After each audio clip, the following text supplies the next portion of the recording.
Tamron, and this is the after show. From time to time, the conversation on the live show is so hot and there's so much more to say that me and the team decide to do these after shows. So you'll see them more often, especially on big conversations like the one we had on the show. Consent, dating, keeping receipts, how to navigate it. Now, I'm 50, but we have some way younger people who are dating, and they're talking about what it's like now that I'm an old married woman and I'm out the game. But Brandon, Matt, Ope, Rachel, and Lily, all very different points in their lives, but all single and dating.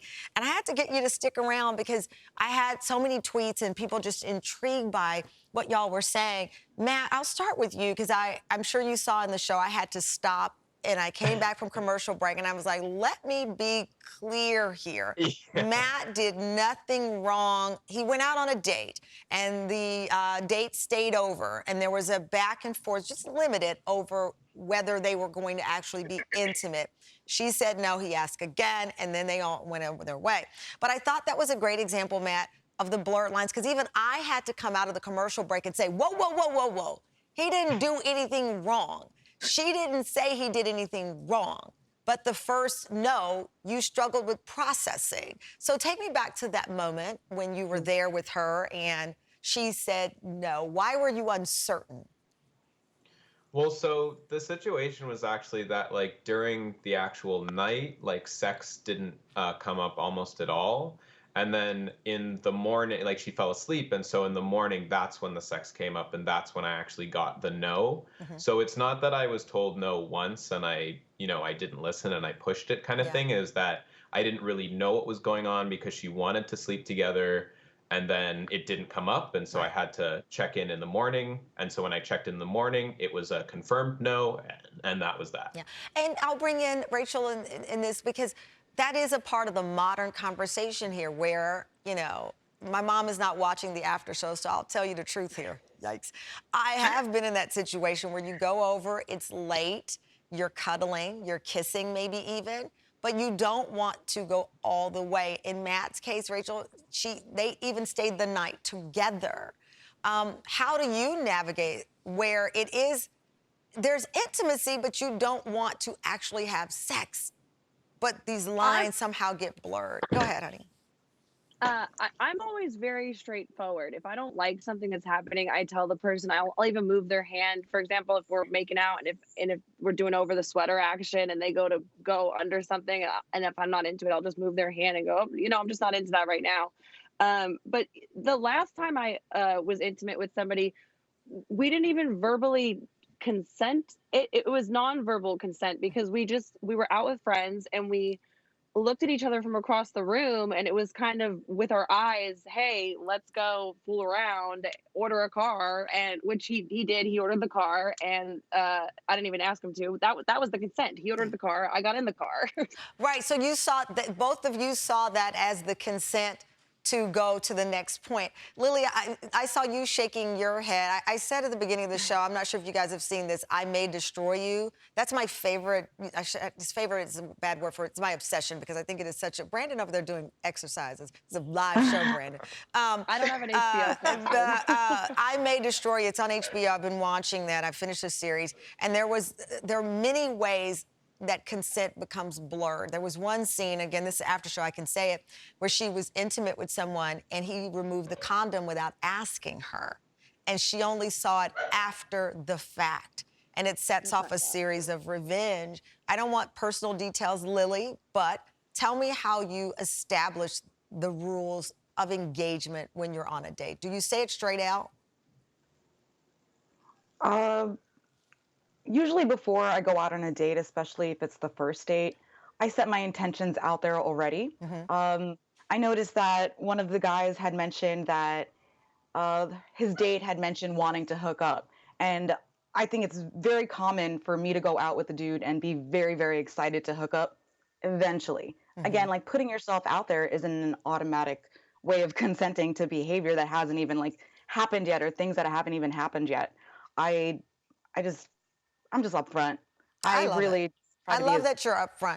clear cut as possible. Brandon, I got a tweet, and I don't really read tweets that often because they mostly make me mad. But there was a tweet where someone said, you know, these guys are talking about keeping receipts. What about talking about not assaulting someone? And I feel like that's unfair because we are doing better each and every day to teach about nonverbal communication. But a lot of people don't want to have this talk about young men or the other side of the debate, which is protecting yourself from being accused or protecting yourself if there's a misunderstanding. And that's what you, Brandon, talked about.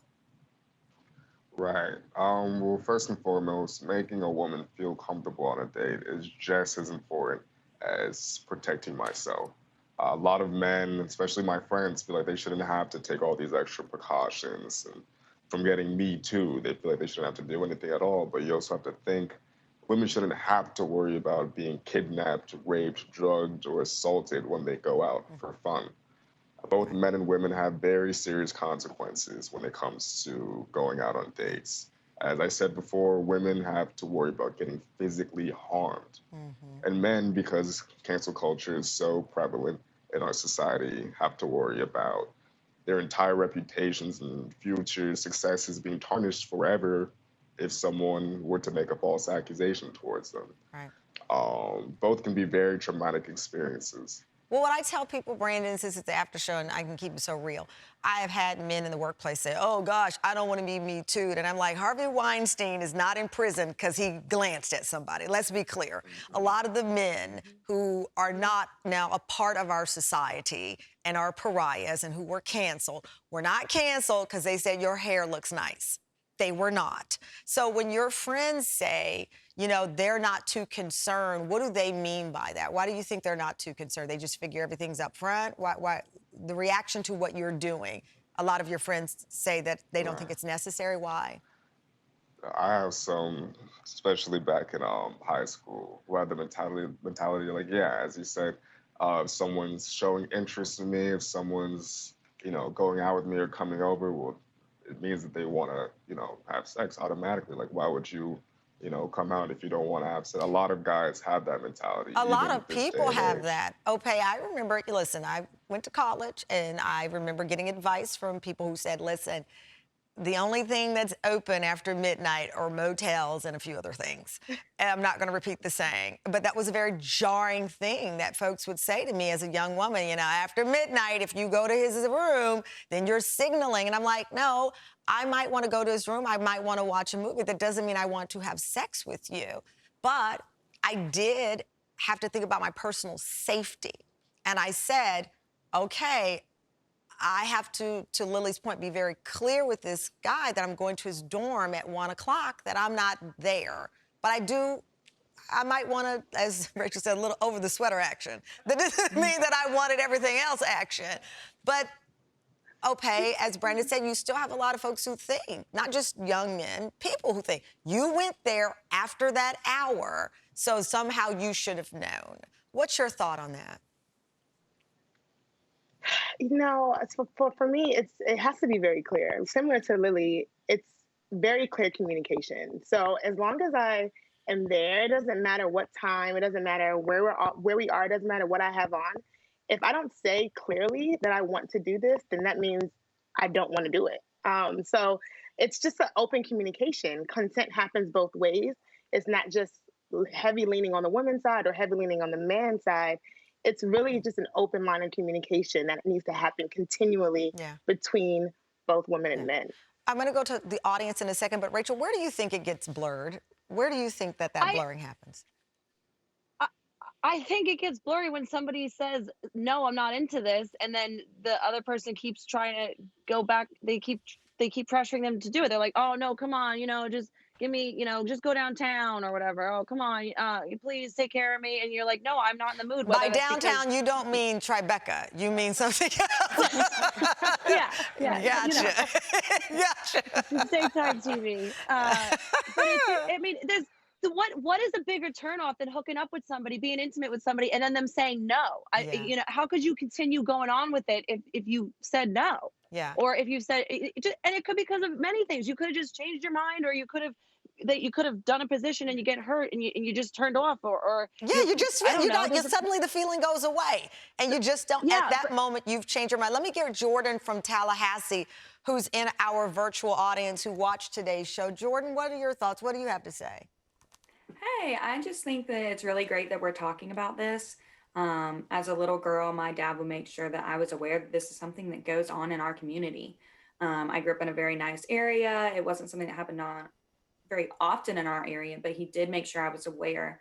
And the fact that we are continuing this conversation for these little girls and little boys so that they know that if this does happen to them, it's not their fault. Yeah. And that there are ways to prevent this, but even then taking the steps, it can still happen, and it's okay for you to express it and let other people know, and that it's not your fault. Yeah, it is not. I mean, in this, the notion of nonverbal communication, this is all a modern conversation. Let me say, again, I graduated college in 1992. There weren't classes and there weren't people on campus talking about understanding nonverbal cues. Because to your point, Lily, Rachel, Ope are very, listen, here are the ground rules. Not everyone has that ability to sit down and say, look, dude, this is as far as I'm comfortable going before I even get in this car, or this is where we're going. Gabrielle from Philly, you're in our virtual audience. What is your thought on this? Yeah, so I'm 18 and I am in the heart of Philadelphia, and every day I kind of have to worry about what am I wearing, because I don't want to go outside of my own building and get catcalled or get signaled out, because I am so young and I am alone in the city. And as someone who was sexually assaulted in my younger age, I am always making sure now that I'm vocal in what I want. And that has become a big part of who I am. I'm very open now. And if I don't like something, I'm going to tell you flat out. So to me, this topic was very heartfelt, and I did tear up a couple of times. So thank you for bringing awareness. Absolutely. Thank you, and thank you again. Like I said, you have the same thing in common with Lily, Rachel, and Ope. But I'll tell you, I interviewed a therapist when I did that sexual assault on college campus, and she said for some young women and some victims, because by the way, men and boys are victims as well in some cases, that a victim who's in this situation can freeze up. That for some people, it starts to get hot and heavy. It starts to enter this dark area, and then they freeze up. And they don't verbally communicate the stiffening. And then there's something in the brain that says, okay, now we're here. And they relent and they give in to the sex. And so it is not this horrifying jump out of the alley sexual encounter. It is a date rape sexual encounter where that person just says, it is easier for me to just lay here and let this end. But that is still rape, because the person didn't want it to happen, but they didn't say no. Their nonverbal communication indicated, but then the other party says, you didn't say no. So that's the blurred conversation. It's so hard to have. And I think that's why I wanted you all to stick around, because that's a whole nother show I just introduced here. You could keep me in season 10 because it is so hard. But I think having you and Ariel, who's in Philly, to your point, even, you know, what you wear, people bring that up, but that doesn't and should not impact what someone believes they can do to you. And we all know that. And the more you sound the alarm, the more empowered we become. But I just appreciate all of you. I can't wait to follow you now on social media, to be all nosy in your dating lives. That'll be my joy. Lily, thank you. Rachel, Ope, Brandon, Matt, I just feel like we actually did a good show and a good thing. I love it. Gabriel, thank you. Thank you to our virtual audience. Y'all keep in touch. Not too close, though. Put your masks on. Bye-bye, everybody.